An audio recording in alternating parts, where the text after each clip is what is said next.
welcome to the Practicing Connection podcast. I'm Jessica Beckendorf, and I'm so excited today to be welcoming our special guests and a guest co-host, Kristen Jowers, whose voice you might recognize from our other wonderful collaboration on grief and loss and in our annual reflection episode just this past December. Welcome back to Practicing Connection. Kristen, would you mind introducing yourself a little bit more? Thanks, Jessica, for having me back on the pod. I am Kristen Jowers, and I'm an extension specialist at the University of Kentucky, Family and Consumer Sciences Extension. I joined the OneOp team in the role of program coordinator in 2023. Although I have been tuning into the Military Families Learning Network webinars since 2016, and I'm a longtime listener of this podcast. So it is a joy to be co-hosting with you today, Jessica. And I'm really excited because I have two colleagues from the University of Kentucky joining us as well. Yeah, there are three. What I found out that you are the Kentucky Wildcats. There are three of you in the house. I am the only Badger. But I feel like Badgers and Wildcats, that would be a pretty good matchup, don't you think? Like Badgers are pretty vicious. And so are Wildcats. So I don't know. All right. So Dr. Kerri Ashurst is a senior extension specialist for family and relationship development. She serves as director for a variety of grants focusing on outreach and support to military families and for Kentucky's Children, Youth, and Families at Risk joint grant with Kentucky State University, focusing on life skills for Kentucky youth. Kerri also serves as a federal coach for USDA for the Children, Youth, and Families at Risk Professional Development and Technical Assistance Center. She has a background in marriage and family therapy and a PhD in family science. She began her work with military families in 2008, so she's been doing this a little while. Dr. Ashurst's focus is building statewide and national capacity for reaching underserved children, youth, families, and communities. She has worked in Family and Consumer Sciences Extension at the University of Kentucky since 1999 and enjoys developing programs for the families throughout the lifespan and supporting service providers all over the country who provide family-focused programs. Also joining us today is Tyrone Atkinson, Extension Specialist for Family and Consumer Sciences Extension. He holds a Master of Science in Community and Leadership Development and a Bachelor of Science degree in Family and Consumer Sciences from the University of Kentucky. He began his work with military families in 2009. His main role is to enhance family life and well-being through high adventure camps that generate support networks for military families and lifelong bonding experiences. His focus is helping families create and strengthen bonds that exist within the family structure and equipping them with the skills to nurture and expand those bonds. Being a part of the University of Kentucky Extension within Family and Consumer Sciences since 2007, Tyrone enjoys community outreach and being able to facilitate face-to-face programming with various audiences that build strong families. Hi, Kerri. Hi, Tyrone. It seems like just yesterday we were together in Louisville at the Kentucky State Extension Conference. Thank you both so much for joining us on Practicing Connection. Thank you. We appreciate you having us on with you. Thanks for having us, Kristen. It's been great to be with you and see you again. Yes, we're so excited to chat with you both today more about the military teen adventure camps. And so to begin, we'd love to hear what inspired the creation of military teen adventure camps and how they have evolved since their inception. I was a camper for life. As a child, my dad actually worked in 4-H.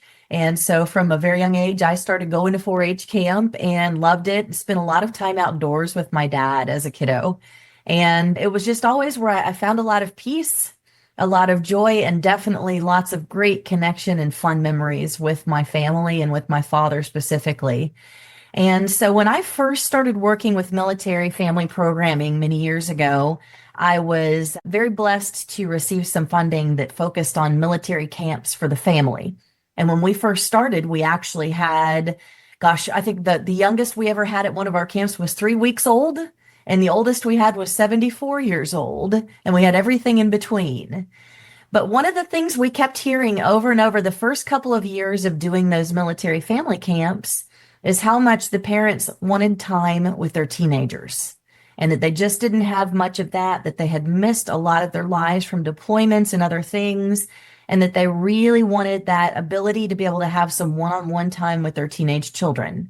And so that's kind of where this was born. The idea for it came out of some of those pieces we were getting from families that came to different programs we were doing. And then also a lot of military parents telling us, we've moved a lot, we're in new places. Sometimes it's a little scary and overwhelming to send our kids off to a camp alone, or at least at first.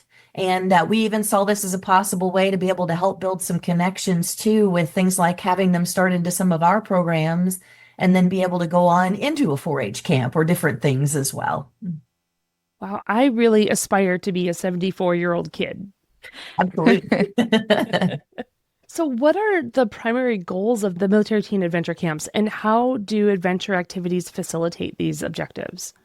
Jessica, first of all, MTAC, I'll say MTAC, just that's our shortened abbreviation for Military Teen Adventure Camp. So MTAC, we have a host of things that we try to provide for families and our goals in reaching the teens and the parent service members or guardians together. One of those is increasing informal support networks or systems for military families to provide safety and a welcoming environment. We want them to have healthy introductions to outdoor programming. We do come across a lot of families with youth who have never been to camp before. And unlike Kerri's experience where she grew up going to camps, I was a kid who did not go to camps. I grew up in a very urban city in Kentucky, and I had very bad experiences camping early in my childhood. So it kind of turned me off. And I was one of those people that wanted to be a mama and daddy's boy. So I didn't want to leave them for a week at a time. They weren't going to get rid of me. So one of the things we do is focus on helping to have positive initial interactions with outdoor programming for those who have never been outside or never have done any nature programming, and especially staying overnight. We also seek to increase youth awareness, the importance of working with others and teamwork, communication, and cause and effect relationships between their actions and their consequences to increase responsible citizenship. So we do hit at a lot of the 4-H components, which are centered in just building young people up, helping them to become leaders in their communities, helping them to take ownership of their futures and of their own leadership, and just building that resiliency. And just learning how to adapt to change. As Kerri alluded to earlier, our camp started with a lot of families experiencing deployments that had never operated as a military family. So a lot of Guard and Reserve families that did not have this ongoing military lifestyle. So that is, as deployments ramped up over 10, 15 years ago, families were being suddenly activated or having to endure this life that they really hadn't been used to. So teaching a lot of young people, and we really do believe military youth get it well as they start to learn to adapt to all kinds of changes. So we do that at camp and helping them to adapt and learn resiliency. So those are some of the things. Exposing people to positive experiences in nature really is a great way to teach adaptation. I mean, I remember, I was a military kid. I grew up in large cities, and I remember constantly, so many times my dad saying to me, get your nose out of that book and go play outside. But I was like, but there are ticks outside. Like there are snakes outside. I did learn to be very adaptable, and I think a lot of military kids end up being adaptable through some of their other experiences.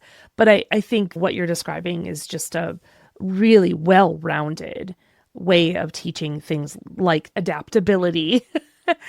Yes. And what we use the line challenge by choice. So we're doing lots of fun things outdoors and introducing people to new things that might be a bit out of their comfort zone. And we're encouraging them to try something new that is a little bit scary or new, but it's all challenge by choice as well. And so I think that's a really great part of a lot of this is people can say, here's my limit, but we've also had some really cool experiences. I always bring up zip line when it comes to this kind of thing. We've had some kids who have gotten up there to do a zip line, and it's what they want to do more than anything else at the whole camp. But then they get there and they see it and they feel overwhelmed. It's very scary.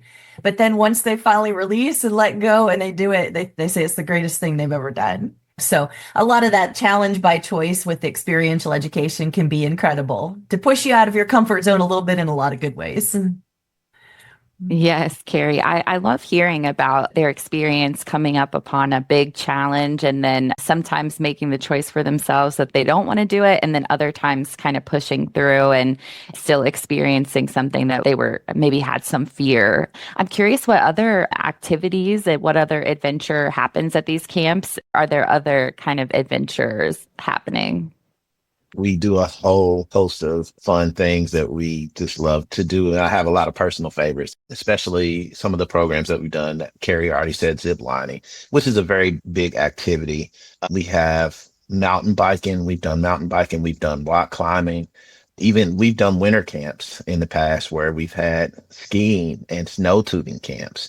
We've done whitewater rafting, which is one of my favorites, canoeing, whitewater canoeing and regular canoeing, which is two different things that I didn't know because, of course, not going to camp. I learned that very, very shortly after I got involved with MTAC, that whitewater canoeing and regular canoeing are two different activities. So, but we do a lot of just team building, and it depends on the place where we're actually hosting camp, the layout, the demographic of where that camp may be. We kind of rely on the outdoor nature of what we're doing there.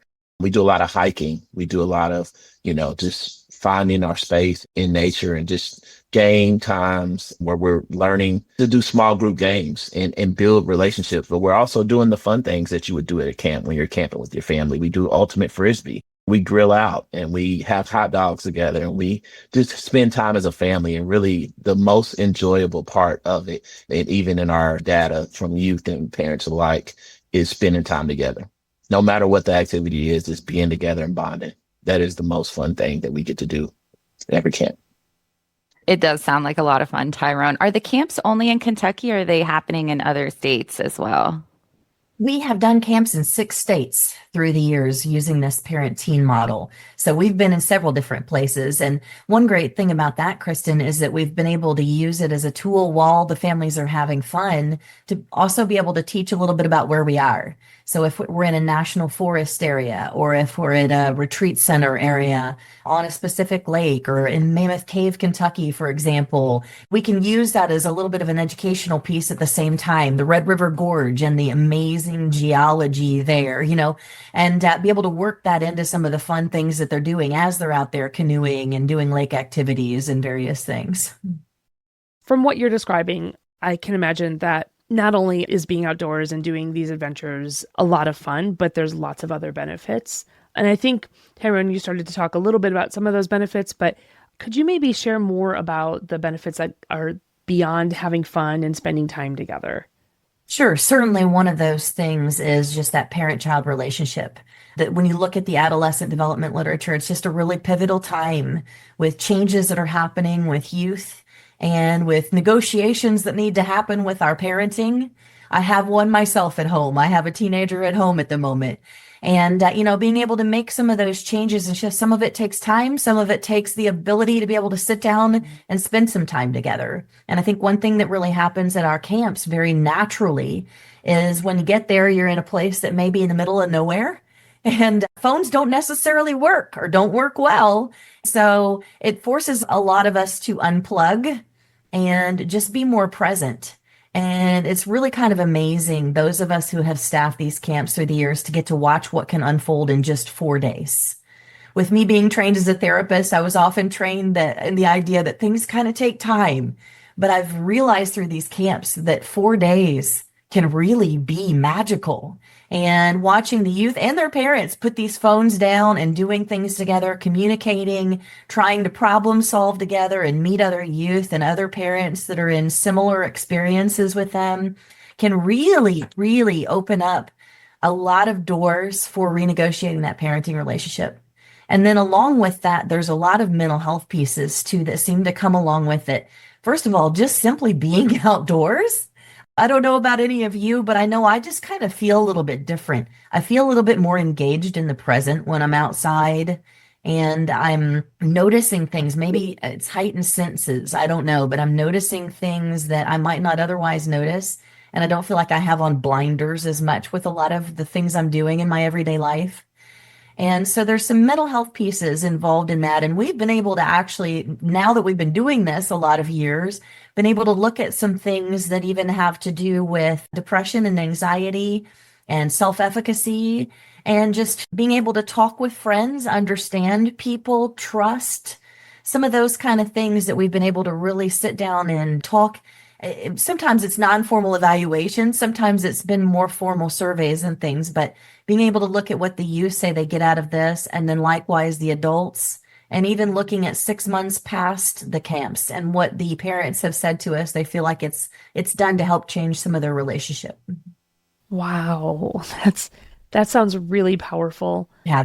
I can imagine that it's coming from not just spending time together. It's coming from, you described earlier, the kids who really wanted to do zip lining. They were so excited about it. And then they got overwhelmed and scared, right? So facing a bit of a fear and like getting out of the norm and doing things like that. It's like this whole holistic thing you've got going on. I love hearing too, Kerri, how you talk about that parent-teen relationship. After camp, are you talking to them about their experience and getting feedback from both the parent and the teen? Or is it one family survey, or how does that kind of look? And what are they saying? We've done it both ways through the years, but it's predominantly been in the form of just unsolicited testimonials. Tyrone gets a lot of emails from people, and we send messages out. We actually create listservs for the youth to be able to stay in contact with one another. And then we have a lot of things that come from the parents along the way that are not always the parent that attended. Sometimes it's the parent that didn't come or a guardian that didn't come that writes us and says, you guys, this has changed the relationship, or this has changed something in my adolescent. We even just got one the other day from a youth who had participated in a camp last summer, that was talking about how her daughter is now going into AmeriCorps because of some of what she learned at the camp last year, and that she wants to be able to work with military youth herself down the road. So really amazing unsolicited testimonials, I think, is really the primary route where we're picking a lot of that information up afterward. I would also add to that too. Let's be honest, right? Teens are teens, whether they're military teens or not. We're not hearing from them unless we have to hear from them, right, Kristen? So that's just, and of course I'm just being funny, but that's the thing. We're working with a demographic that they'll communicate when they have to, but the way we find out what they really loved about it is when we get the next year when we have camp and they want to sign up to be youth volunteers or young adult volunteers or want to come on staff. And that's a lot of feedback that we have. The parents will always email us and say, we're excited because if they have multiple kids, of course, they can come back in the next year. But what we've learned is as some of the teens get older or they age out, some of them want to come back and they want to work. They want to be a volunteer or they want to try to get on staff. And that's how we know that we've done something right. Or we hear multiple stories of, they signed up to be in the military. This encouraged them. They went on to go to other camps, other MTACs. We're not the only, and of course we can talk about that later, but we're not the only state that does MTAC. So there's just a host of things that we call rewards, as Kerri mentioned, that may not be on paper, but we see that from feedback that their parents and families are always wanting to be engaged, and they continue to tell other people about it. Well, speaking of being rewarding, let's dig into that a little bit.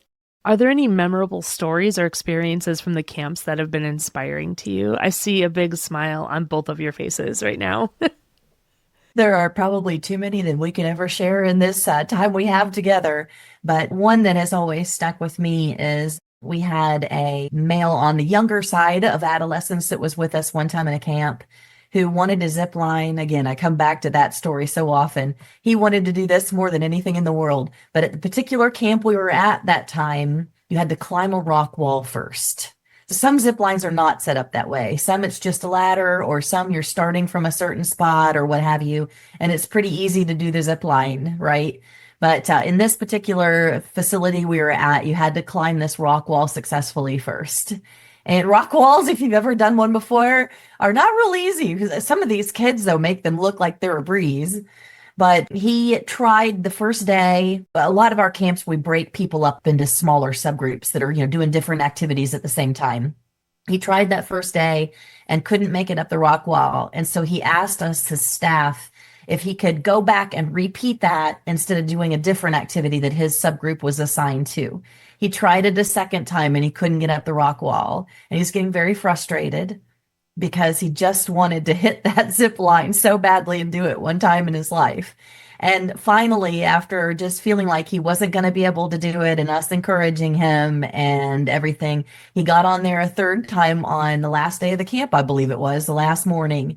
And a whole group of people who had been parts of subgroups from other things came over and joined him, and we all cheered him on, and he made it up that rock wall and he got to zip line.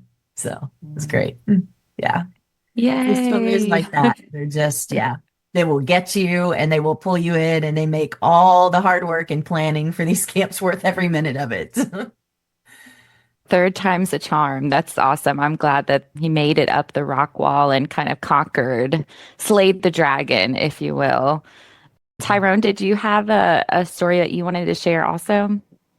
There are so many. Kerri's really great at recalling exactly what happened. Mine would be jumbled and probably pieced together from two stories or multiple stories, but I will share a common thought that I have every year that I go back. What is so interesting, and Kerri alluded to this earlier, we do believe that there is camp magic, and I see it every summer, every time that we have camps, and it happens in the form of you have families coming from all over, and we may have not gotten too much into this. We know we do have camps at multiple places, but all of our families aren't coming from Kentucky.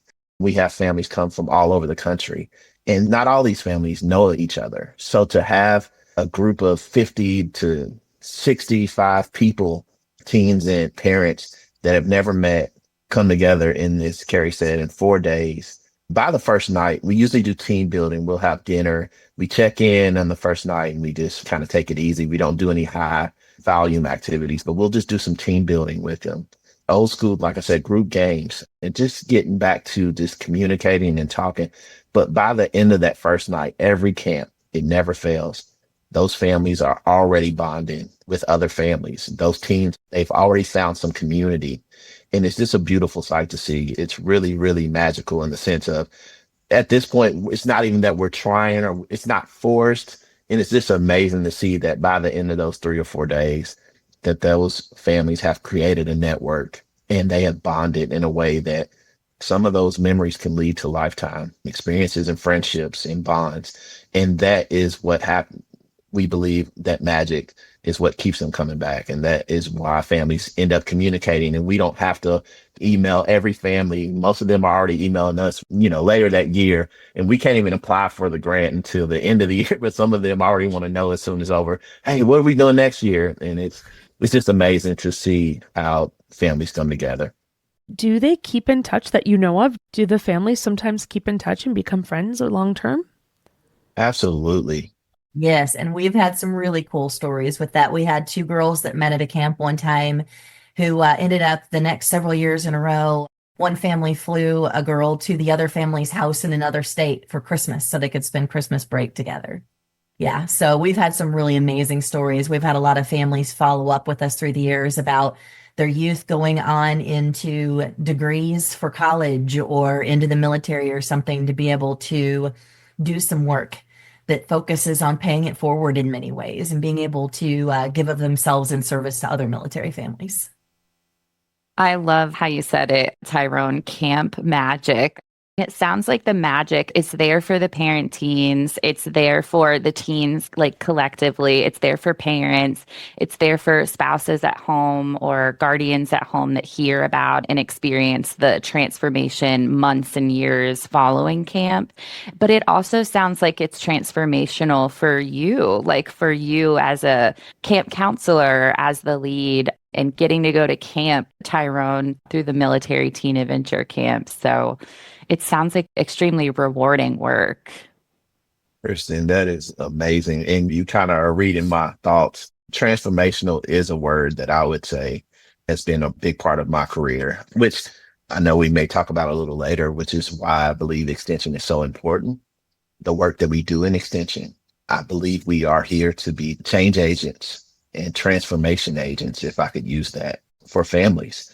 The work that we've been able to do through these military grants and through MTAC, it's so rewarding, and it is a lot of therapeutic aspects to what we do.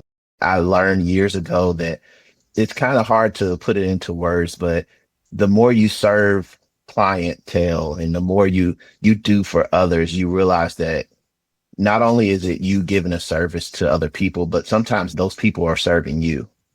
And I've realized somewhere along the way that all the things that I think I give and all of my passion and all of my heart that I want to give out, and I love working with youth and families, but I also realize there's also needs there that have been met for me. Like like I said in the beginning, I wasn't a very outdoor person. And Kerri knows this because we've worked together the majority of my whole career. And it is just amazing to see the transformation that I went from wanting to stay in a cabin with no air rather than to stay in a tent and be around bugs and snakes and spiders. And now, if I don't go outside and go camp in a tent at some point in any given year, then I feel like my life is dull, and it's just crazy how much that's changed.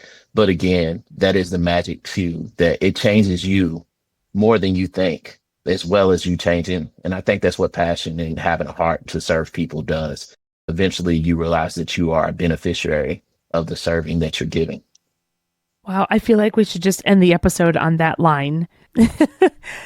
So extension, you mentioned extension as being a change maker, and I kind of want to move us a little bit into talking about extension kind of as a whole, because all of us on this call are extension educators, extension employees.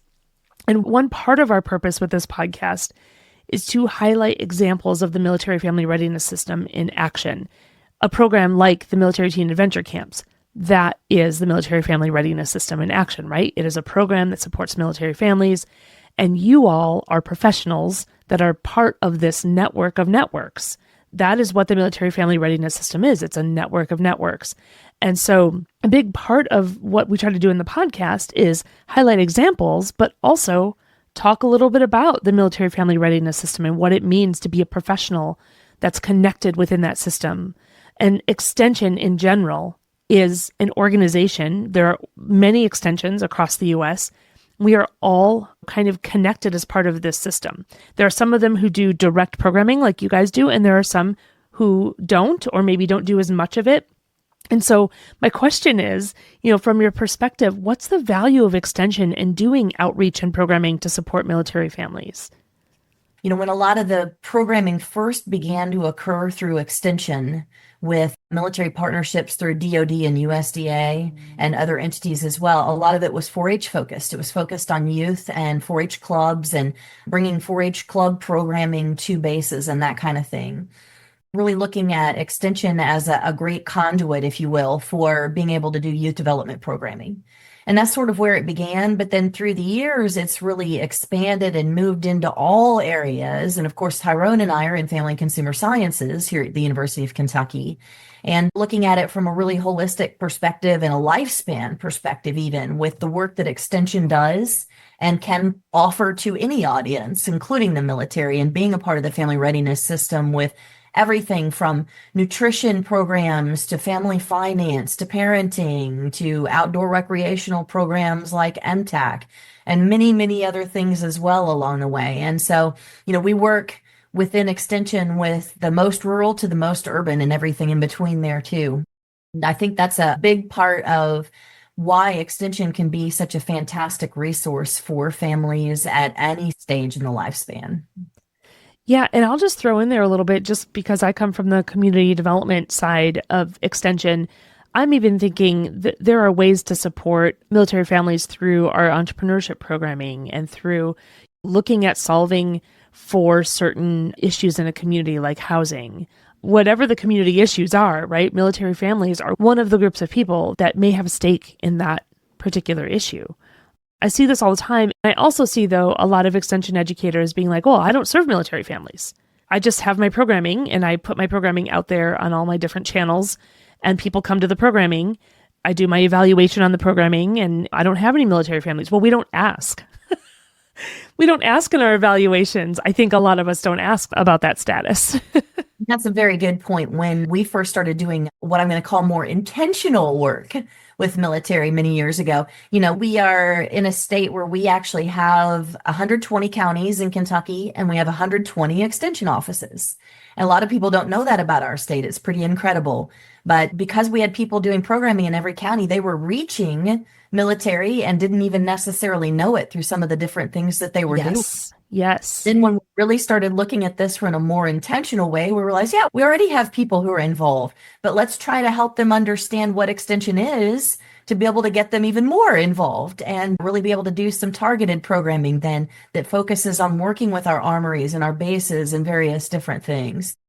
I know that one of the things that we did early on, as Kerri said, especially when Military One Source became really big, Kerri and I connected with them, and they used to have demographic data that would showcase how many families or military families were in that specific county. They did breakdowns of military service members. And what we did with the extension agents is that we went in communities and helped them to see the numbers of how many military personnel or family members and youth would be in their counties, just to give them an idea. And I think sometimes having that information is even eye-opening, because it's like, you probably have served some of these families, you just don't know it. And I think going back to the question is, one of the benefits of having extension is that we are that branch, we are that arm to the community from the university. And we have so many programs and resources at times that families just never know about. So I would definitely be remiss if I didn't highlight the 4-H military partnerships. Kerri and I have both been a part of that agency at times, and just the work that they're doing all over it. One of the things that is very important is military families do move from time to time, especially if they're active duty. So they're not always staying in the same community, right? So the importance of having extension across the board and having some fluidity to our programming is, what if I enjoyed something really well when I was in one community, but then I had to move across the country? And if I can connect to another extension, maybe they're not doing the same programming, but maybe it's the same heart and essence. If I can connect to a 4-H club, or if I can connect to a FCS program or agriculture program, and if I can still stay involved in my community, I think extension has a responsibility to still serve families no matter where they go. Thank you so much. That is the conversation that I would like to have more often with extension educators. So we love to end each of our episodes with asking our guests to share a personal practice that helps with your own mental health, well-being, readiness, and resilience. So did you guys have something to share with us? I'll go first, Jessica. Kerri was talking about this earlier about something about being outdoors just really makes you feel like you're more present. I feel like I appreciate the sunrises more, the sunsets more. I feel like I breathe in deeper in the outdoors. But I think the key to fully enjoying any adventure or activity for me is prioritizing rest and giving myself permission to do nothing. I really see rest as kind of the prerequisite to hard work and not necessarily like the reward to hard work. And I find that when I prioritize rest, I'm really setting myself up for sustainable effort and adventure. My husband and I, we love to make travel plans and going to national parks. Folks listening on the podcast can't see that I have all these national park posters behind me in my video, but we know that to fully enjoy the experience and the adventure that we have to have downtime and rest as well. I'll jump in with that with saying that I am an experienced person. I don't do well when I'm in the same place for too terribly long, and I like to get out and I like to do. And so when I first started developing this idea many, many years ago in my head of bringing a parent and a teenager together from a military family to a camp, a lot of it came out of, like I said, my own joys from childhood, being outdoors and experiencing. And I was a little bit terrified, if I'm being honest. I thought, oh my gosh, what if we do this and we get the funding for this and then, 2 people sign up or nobody signs up. I was really scared those first couple of years. But what I came to realize very quickly is how many people were looking for those experiences too, and being able to do those things and create those memories with their children. It ended up becoming very simple within a couple of years of us moving from nobody knowing what we were doing to word of mouth traveling very fast, and Tyrone and I getting phone calls or emails from people who are in another country, stationed somewhere in another country, or maybe out on a carrier somewhere out in the ocean or something, asking us when our camp registrations were going to begin. And it was the coolest thing in the whole world. It was so rewarding for me to get to see something that started truly in many ways as an idea from some of the things we were hearing from families become real and become powerful and become very meaningful to the families that were attending. And now in more recent years, I know you're going to have some information about our upcoming registration. We'll be starting that soon. In more recent years, we've actually filled up camps and had pretty long wait lists. So it's been incredible to get to watch all of that grow through the years for me. I would say two things for me. Since we're talking about in outdoors and camping, I'll use things that are therapeutic for me at camp. One of the things is just realizing that I try to help a lot of youth understand, and then people who, because I've come from such a traumatic background of not loving outdoors to loving outdoors, it's kind of like you go in a room. I try to help people to think like when you go in a room, it's dark, but when you flip on the flashlight or you click on the light switch, the light immediately comes on, right? And to embrace that light, it's one thing to go from being an inside person and never wanting to come outside. And then when you fully get to a place where you're in the open country, the only noise is animals or insects. And that is the noise of the evening. It's in myself, teaching myself to fully embrace that moment and flip the light switch. Like, hey, I'm outdoors now. This is where I am. So I got to be comfortable with everything that's going to happen out here because I'm no longer inside. So that's one of the things that I know. But then the other part is practicing reflecting with gratitude. My favorite place to be at camp, even though I said whitewater rafting, I love to be in the water because I'm a water person, but the campfire is my safe space. Anytime that there's a fire, I can just sit down and stare into the fire for hours. And that is a place where I feel safe. That's a place where I just feel like I can collect my thoughts and I just reflect with gratitude. That's what I long for. So anytime that I can get out and go be around a fire and just gaze, have an ultimate s'more too. Those are with Reese's if you've never had an ultimate s'more. So that's what we do at camp. If you can tolerate peanut butter, of course, but just to be around a fire, that's my safe space. I love that, Tyrone. I actually just tried a s'more with a Reese cup this past year, and it's awesome. I don't know Yeah. about the ultimate s'more. Is that Hershey's chocolate and No, it's just with the Reese's. tell So me you've the already done secrets? it. You've Tell me already the done it. camp magic. Yes. We got to get Yeah. you there so you can experience it, Kristen. Yes, that sounds so good. And thank you so much, Kerri and Tyrone, for joining us today. There are a couple of websites that we will link in our show notes so that you can learn more about the camps. There is also a Facebook profile that you can follow for more information. The Facebook profile is Kentucky Military Teen Adventure Camps. That's it for this episode. Thanks so much for joining us. And a special thanks to our guests, Dr. Kerri Ashurst and Tyrone Atkinson, and guest co-host Kristen Jowers. If you enjoyed this episode, click the share button in your podcast app to share it with a friend. We'd also love to hear what you've been thinking about and what's inspiring you. You can share that with us by clicking the send us a text message at the top of the description of this episode. If you're listening on a computer, you can email us at practicingconnection@oneop.org. We can't wait to hear from you.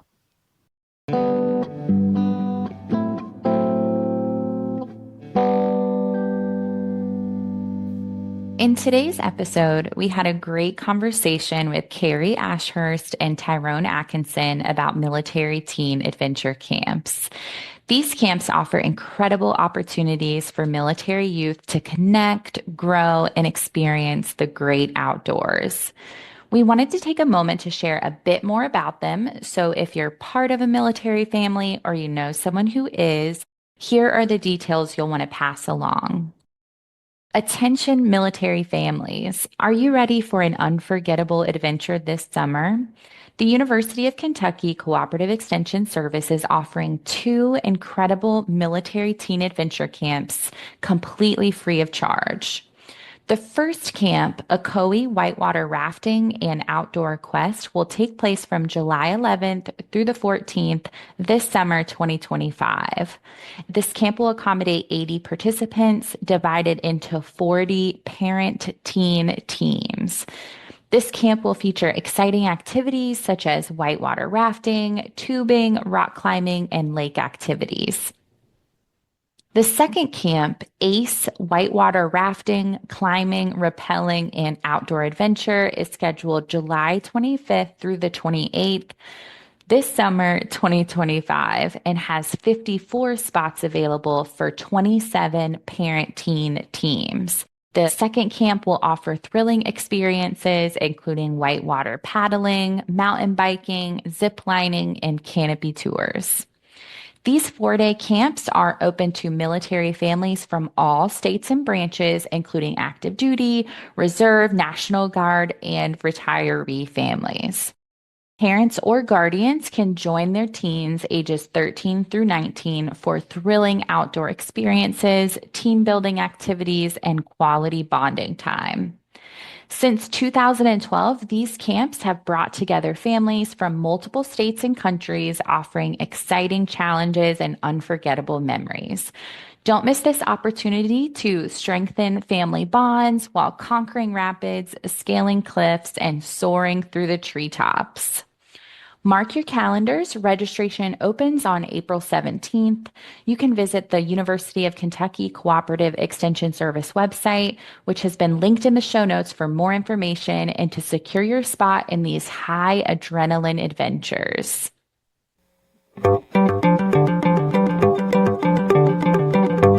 We'd like to thank our announcer, Kaylin Goebel-Mathis, Maggie Lucas, and Joyce Vaughn for their help with marketing, and Nathan Grimm, who composed and performed all the music you hear on the podcast. We hope you'll listen again soon. Until then, keep practicing. The Practicing Connection podcast is a production of OneOp and is supported by the National Institute of Food and Agriculture, U.S. Department of Agriculture, and the Office of Military Family Readiness Policy, U.S. Department of Defense, under award number 2023-48770-41333.